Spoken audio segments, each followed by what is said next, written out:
Welcome to the Church of Thomas. These are excerpts from Awakenings in an Age of Angels. This chapter is called Healing. Jesus was an average boy when it came to growing up, with a few notable exceptions. From the time of his birth until the age of 12, he tried out his abilities. With his dad's hand on his shoulder, he was guided in his non-earthly lessons. At the same time, Joseph taught Jesus the ways of wood, tools, and their beauty. As any student or apprentice, he got to do all the dull, repetitive chores around Joseph's shop. He was taught how to haggle for wood at the best price from the local woodcutters. The chisels always seemed to need sharpening. It was in times like this that his mind wandered. He often wondered about his feelings of not quite belonging. Joseph was kind of distant, and Joseph preferred Jose, his younger brother, who was named after his father. Jose was the one Joseph preferred. Jesus and Judas were fraternal twins, got up at sunrise to sweep up the wood shavings in the shop to sell to the blacksmith. The smith liked to use the shavings to help the kindling start in the morning in his forge. After sweeping up, they would test the sharpness all of the copper saws that Joseph was so proud to own.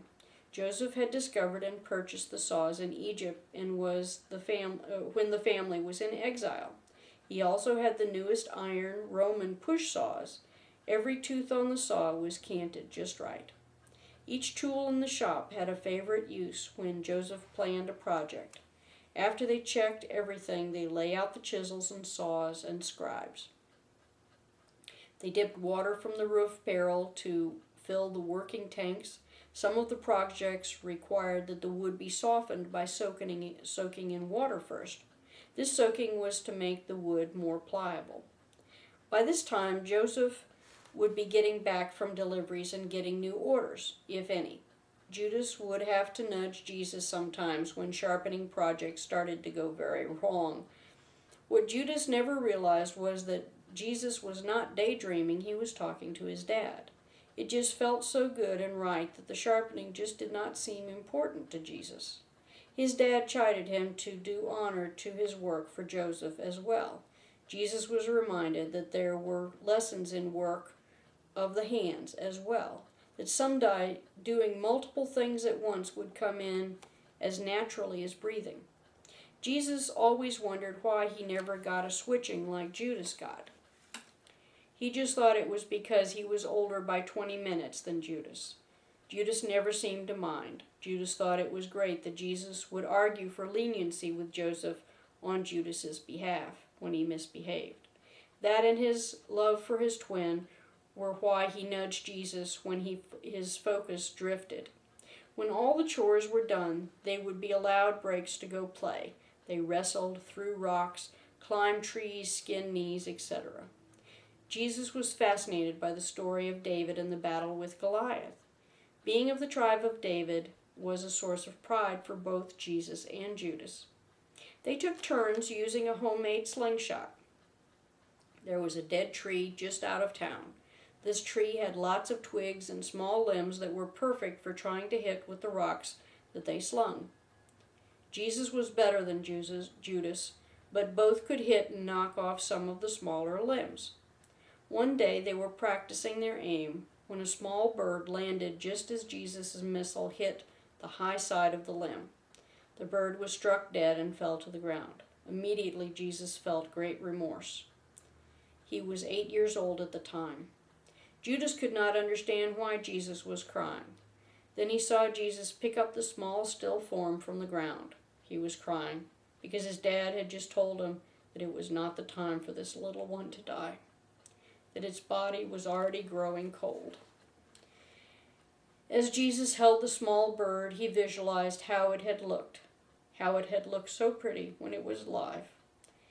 As Judas watched, Jesus held the bird and it started to flutter. Then it got up to perch on Jesus' cupped hands. Then it flew away from Jesus' open hands. Jesus just smiled really big, knowing that his dad had just given him a great big hug, filling him with unbounded love. His dad cautioned him not to tell anyone what had just been done. Judas just thought that the bird had been stunned and thought nothing more about it. People usually see what they expect to see, but Jesus knew, and it made him very happy. There were other times he healed. Sometimes this healing took the form of taking away pain. When James, the youngest of Jesus' brothers, was ready to be born, Mary lay in bed. Jesus was her favorite son. He often brought her water and fruit for her when she was in labor. He had been in attendance at all of her deliveries to ease her pain. Jesus was 10 years old then, and Mary was in great pain. It was a kind of pain that was not familiar to him, and the midwife arrived to assess the situation. Her verdict was that it was bad. She scolded that she should have been called earlier. James was a breech birth. It was a very dangerous situation for both mother and child because the labor was advanced and the contractions coming so hard it would be difficult for him to be turned. Mary could not stop pushing as the contractions hit her like a vice. Her throat was raw from panting, and her throat ached. Her throat ache was scarcely eased by the water and squeezed fruit juice. Jesus was afraid that he would lose his mother. He had heard about other women who had died trying to deliver their babies. Everyone was so busy that they did not take any notice as Jesus approached Mary and took her hand. Mary noticed that the pain was almost gone when he did this. She felt a great sense of pressure, and the midwife seized the opportunity to push just so and was able to realign James so that he could come out the right way. In a few moments after the realignment, Mary's renewed contractions quickly yielded a bruised and battered James. He was screaming at the top of his healthy young lungs. Jesus took that cue to retreat quickly. Mary vaguely remembered Jesus being there, but nothing more. In the joy of the new live baby boy and surviving mother, the healing went unnoticed. Jesus just smiled from the doorway as James was wiped off and put to Mary's engorged breast. The midwife went to announce the birth. She took him to the side later to warn Joseph that this was a very close call, that maybe it was time to show a little self-control. She suggested that 5 boys would be the pride of most men. She suggested it was a blessing enough that they were all strapping, healthy youngsters. When Mary was clean again, Joseph talked to her. He shared what the midwife had shared with him, and she agreed that this was a very scary delivery.